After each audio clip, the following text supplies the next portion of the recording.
Hi, Dr. Mejia, and we're talking today about earlobe repairs. And many individuals and women want to repair their earlobes for a variety of different reasons. Some earlobes, it's a second piercing here, which she has here, which is a teeny tiny opening which can be corrected. And there are other patients that have split or completely torn earlobes and some that are just stretched. So we do have techniques in our office where we can repair these second piercings or completely torn or stretched earlobes. So if your earlobes are bothering you and they're stretched or torn, there are surgical procedures where we can get them to look normal. I tore the complete lobe through with this ear. The earlobe I could completely separate it like this.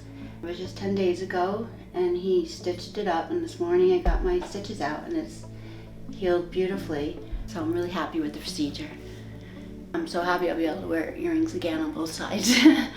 And my experience here with the office and with Dr. Mejia was great. Everything went very smoothly.